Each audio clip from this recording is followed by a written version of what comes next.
Have you ever wondered why there are so many translations of the Bible? Or which translation is best?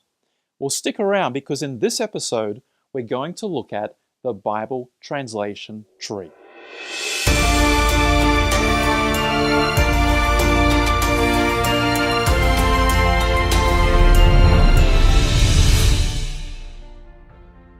The Bible has been translated into many languages from the biblical languages of Hebrew, Aramaic, and Greek.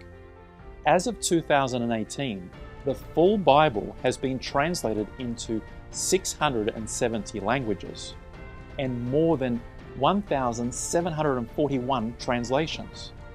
When it comes to the English translation of the Bible, there's no end of choices, with more than 450 different English translations. And like any choice, people have their favorites. But when we start looking for a Bible translation or study, there's two things we need to consider. What's the translation source? And second, what's the translation's method? Let's start by looking at translation methods. When you translate from any language into another language, that translation method will sit somewhere on a continuum. On one side is a word-for-word translation method, and on the other side of the continuum is thought-for-thought translations. Each translation of the Bible in English sits somewhere along this continuum. Now, why is this important to know? Well, this affects the accuracy as to what we're reading in English. Now, if the purpose of reading the Bible is just to read the stories and be familiar with the general narrative of Scripture, then choosing a text that's closer to the right of the continuum is much easier to read because it's more of a thought-for-thought translation. And while the original is attempted to be kept in the thought, it's not always perfectly exact word for words as the original text. But if the purpose of reading the Bible is for understanding and the teachings and the deeper things of faith, you want to make sure that you're closer to the word-for-word side of the continuum. This ensures that we're closer to the original author's intent, and therefore helping us with more accurate understanding and interpretation of Scripture. Let's take a look at manuscripts. Every English translation comes from what is called a text. You can think of a text as a complete copy of the Bible, either in the Hebrew Old Testament language or in the New Testament Greek language. Now, each of these texts is a compilation of original manuscripts, which are copies of the very first letters which were written by the original authors. Looking at the Hebrew text, probably the most famous is called the Septuagint. This is a work that was translated from the original Hebrew manuscripts into the Greek language in 132 BC by 70 scribes, hence the name Septuagint.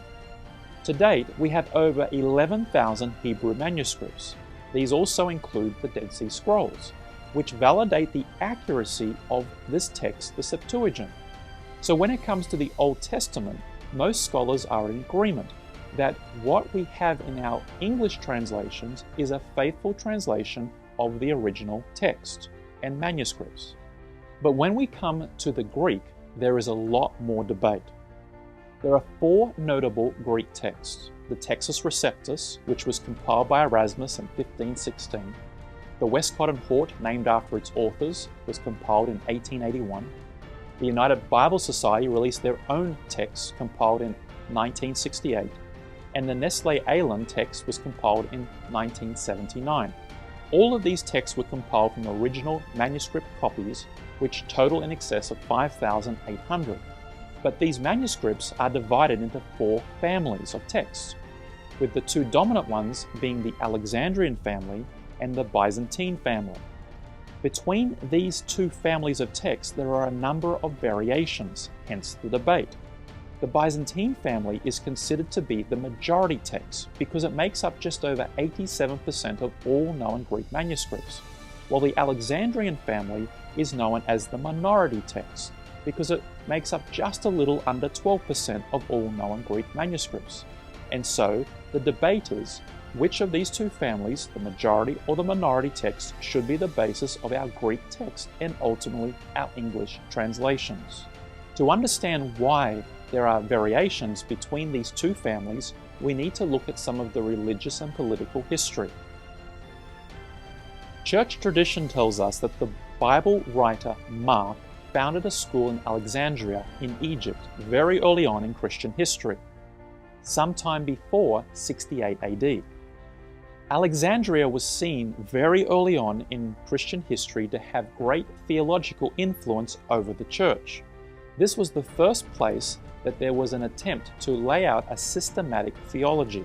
Alexandria, over time, attracted many great minds, many who started out as skeptics of the Christian faith until they were converted. But this seems to have introduced many philosophical changes in attitude to the Bible. Today, Alexandria is known for its allegorical attitude to Scripture. The texts were not seen as perfect historical, factual accounts, but rather allegorical and at times mystical. The church in Rome and Alexandria formed strong ties during the first few centuries. Another important site in early Christianity was the school in Antioch. This site is famous as it's the place where the followers of Christ were first called Christians. There was eventually a school started there, which was to be a place of study of biblical exegesis and theology.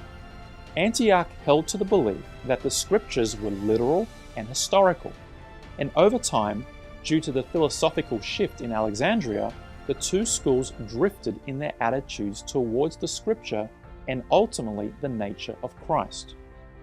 Another event that added to the distinctiveness of both schools took place in 330 AD, when Constantine moved the capital from Rome to Constantinople.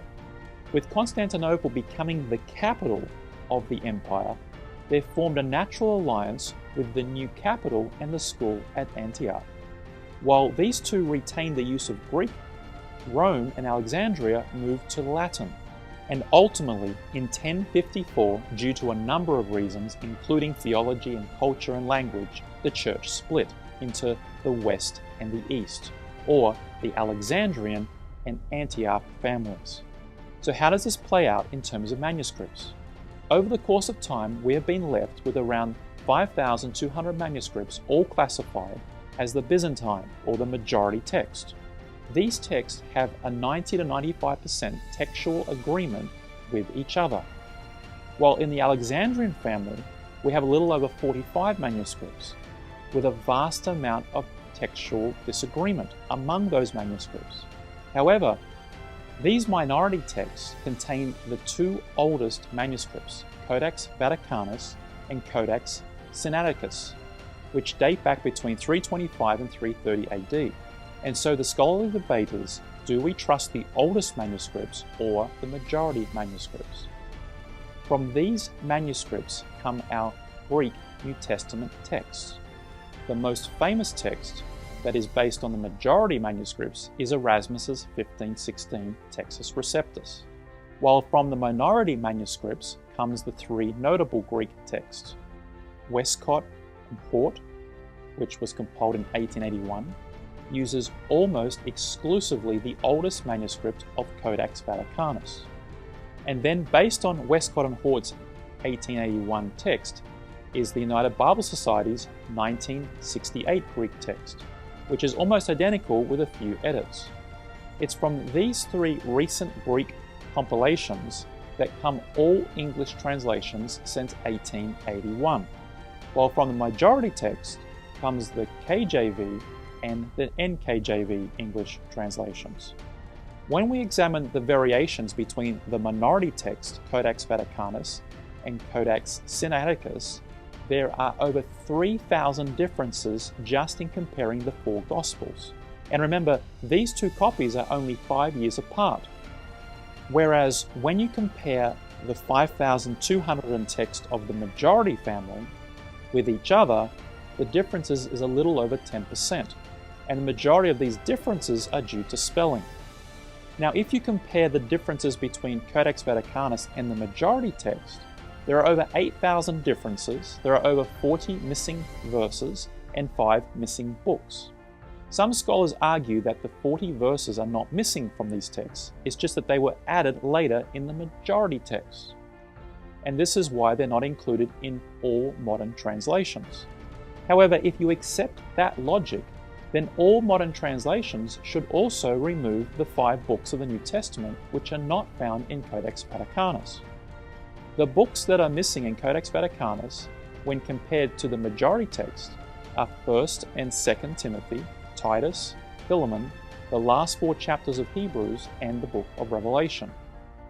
If some of the more than 40 verses that are omitted from the minority text are compared with the majority text, it can be seen that a lot of the differences are connected with the divinity of Christ and elements of salvation, which was the central issue between the 2 schools in the first place. So in case you missed it, when exploring the translation tree, we need to be aware that English Bibles we read today come through a translation process. We need to understand the text that they come from and also the method. And as we try and get back to the closest possible meaning of the original author, we need to consider where does the translation's method fit on the continuum and which family does the text come from. So let me know what you think. I'd love to hear your thoughts or questions on this topic. Leave them in the comment section below, and if you found this episode to be helpful, please hit the like button and don't forget to subscribe. Have a blessed day.